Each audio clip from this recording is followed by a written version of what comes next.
Hey guys, Yankee here, and today I want to be taking a look at another set of figures from this Pokemon Funkopop Advent Calendar. If you weren't paying attention to my channel in December, I was giving this back in November, and throughout December I opened up one of the things every day in this Advent Calendar. So if you want to see everything that I got, you can go to the Shorts tab, but I figured I would make proper videos of them after the fact for people that don't care about shorts. So this is the second video. This is days 7 to 12. I have a playlist where you can look at all the shorts, and the previous video where I went over the first 6, you can check that out on my playlist. So let's get started with day 7. And this is right off the bat, we're starting with an odd choice here.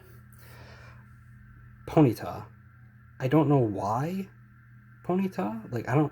Ponyta isn't a Pokemon that I think is particularly popular. Maybe I'm wrong. It seems like a very odd choice. And as I talked about in the last video, this is very Gen 1 focused and very anime Pokemon focused.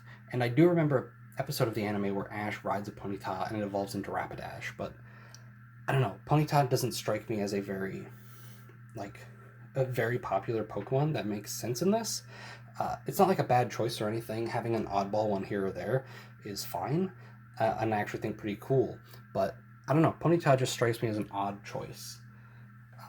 For day 8, this is a really weird one that makes sense after I thought about it for a minute. Piplup. Piplup is popular. He was Dawn's Pokemon in the anime for a long time. I feel like this is a good Gen 4 rep. Come on, focus. Much better than Leafeon, who was in the last video I did. He was day 6, I believe, or day 5.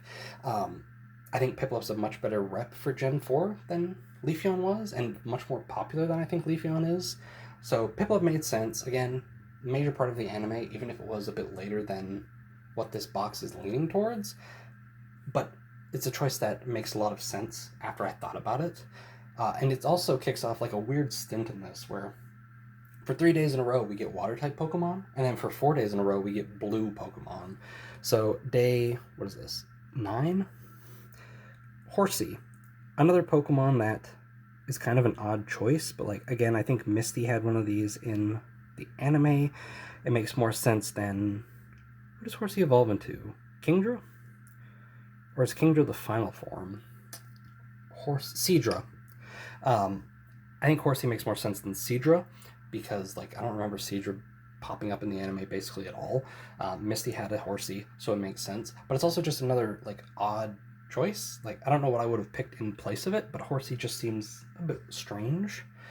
And now for our third Water-type Pokemon. This one is not a weird choice. This one I expected. Squirtle. Obviously Squirtle's going to be in this.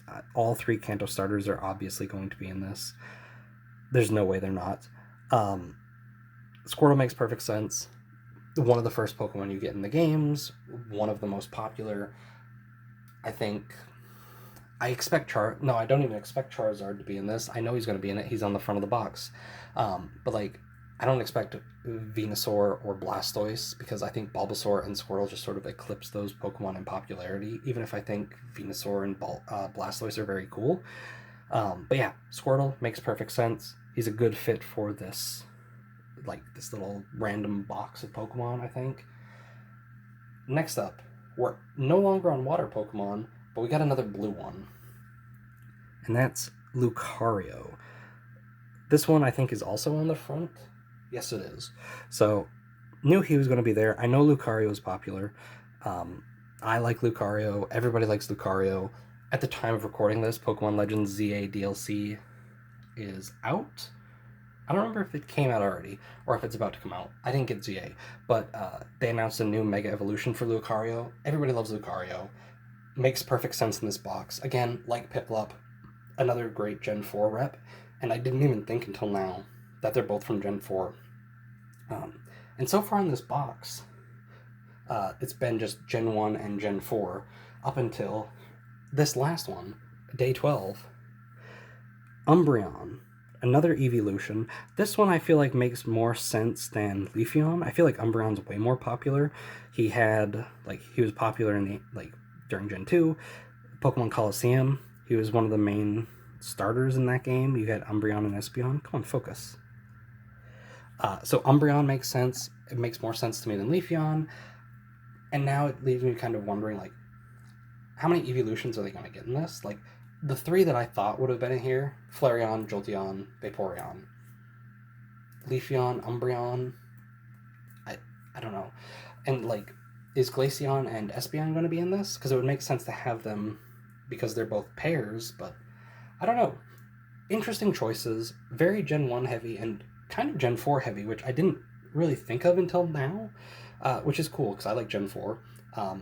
So far, Umbreons are only Gen 2 Pokemon, so I think it's like we've gotten 12, 3 are Gen 4, 1 is Gen 2, so that's that 8 Gen 1 Pokemon. That's about the balance I would expect out of something like this. But yeah, so far, I'm really enjoying this. An odd choice with Ponyta and Horsey, but I think overall a good roster so far. I do think it's weird to put 3 water-type Pokemon back-to-back, but that's just me kind of complaining about where they're placed in the calendar. But yeah, that's going to do it for this video. Thanks for watching, and I'll see you guys next time.